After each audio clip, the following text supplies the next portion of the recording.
क्या ही धन्य है वह पुरुष जो दुष्टों की युक्ति पर नहीं चलता और न पापियों के मार्ग में खड़ा होता और न ठट्ठा करने वालों की मंडली में बैठता है, परंतु वह तो यहोवा की व्यवस्था से प्रसन्न रहता और उसकी व्यवस्था पर रात दिन ध्यान करता रहता है।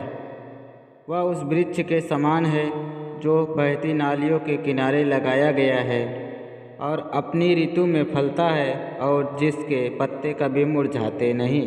इसलिए जो कुछ वह पुरुष करे वह सफल होता है। दुष्ट लोग ऐसे नहीं होते, वे उस भूसी के समान होते हैं जो पवन से उड़ाई जाती है। इस कारण दुष्ट लोग अदालत में स्थिर न रह सकेंगे और न पापी धर्मियों की मंडली में ठहरेंगे, क्योंकि यहोवा धर्मियों का मार्ग जानता है, परंतु दुष्टों का मार्ग नष्ट हो जाएगा।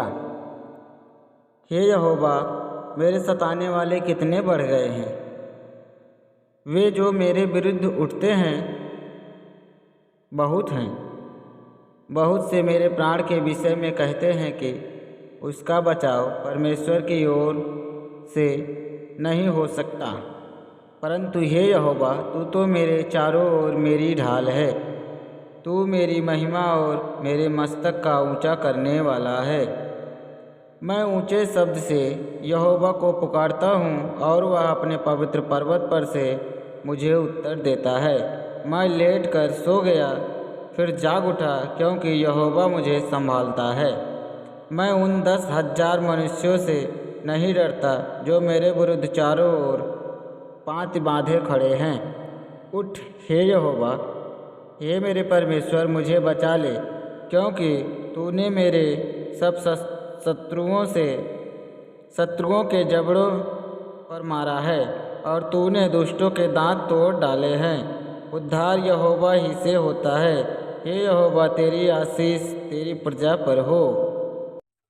परमेश्वर हमारा रक्षक, जो परम प्रधान के छाए हुए स्थान में बैठा रहे, वह सर्वशक्तिमान की छाया में ठिकाना पाएगा। मैं यहोवा के विषय कहूँगा, वह मेरा शरण स्थान और गढ़ है। वह मेरा परमेश्वर है, मैं उस पर भरोसा रखूँगा। वह तुझे बहेलिए के जाल से और महामारी से बचाएगा। वह तुझे अपने पंखों की आड़ में ले लेगा और तू उसके पैरों के नीचे शरण पाएगा। उसकी सच्चाई तेरे लिए ढाल और झिलम ठहरेगी।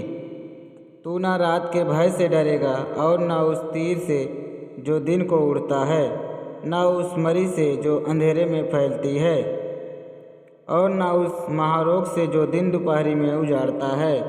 तेरे निकट 1000 और तेरी दाहिनी ओर 10,000 गिरेंगे, परंतु वह तेरे पास न आएगा। परंतु तू अपनी आँखों से दृष्टि करेगा और दुष्टों के अंत को देखेगा। हे यहोवा, तू मेरा शरण स्थान ठहरा है।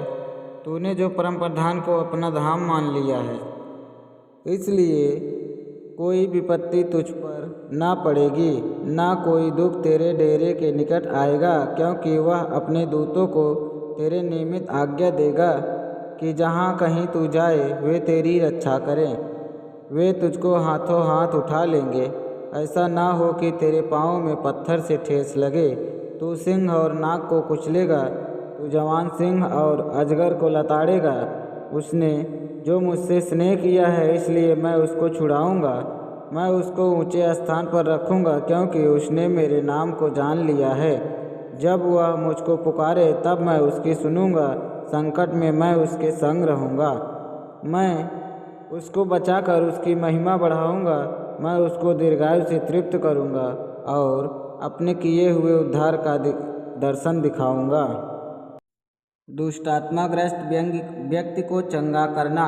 वे झील के पार गिरासेनियों के देश में पहुँचे।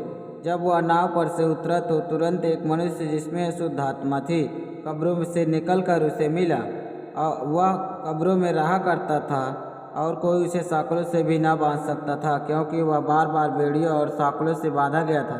पर उसने साँकलों को तोड़ दिया और बेड़ियों के टुकड़े टुकड़े कर दिए थे और कोई उसे बस में नहीं कर सकता था।